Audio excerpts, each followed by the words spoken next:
नाभि मर्म एक महत्वपूर्ण मर्म स्थान है। हम सभी जानते हैं कि जब व्यक्ति गर्भावस्था में माता के गर्भ में होता है तो उसका संबंध माता से सिर्फ गर्भनाल और नाभि के माध्यम से ही होता है।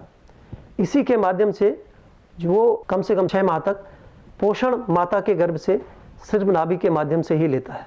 बाद में भी यह अंग बहुत महत्वपूर्ण होता है, क्योंकि हम जानते हैं कि दोनों तरफ की रेक्टाई मसल, इनके बीच में जो रेक्टस शीथ होती है जिसको लिनिया एल्बा कहते हैं, और उसके ऊपर रूडिमेंट्री फेज में जो स्पॉट होता है जिसको हम अम्लाइकस कहते हैं, इसका सीधा संबंध अंदर में सिलोमिक कैविटी से होता है।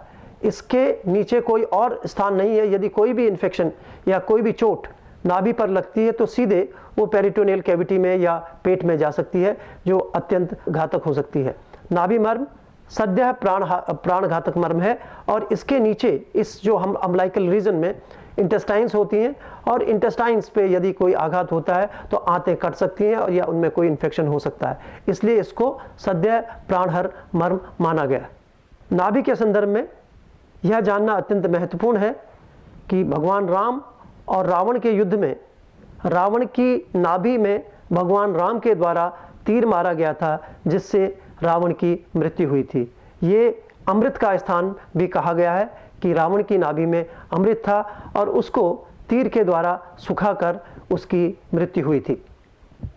स्वमर्म चिकित्सा में नाभि मर्म के उत्प्रेरण से जो हमारी स्मॉल इंटेस्टाइन होती हैं उनकी एक्टिविटी को हम लोग स्टिमुलेट कर सकते हैं और उनकी कार्यक्षमता का विस्तार कर सकते हैं।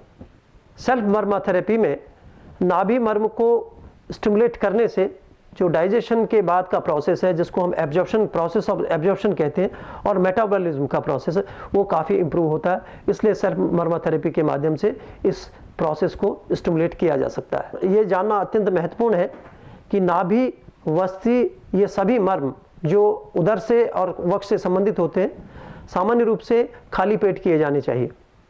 भरी पेट की अवस्था में इन पर प्रेशर देने से नुकसान होने की संभावना रहती है।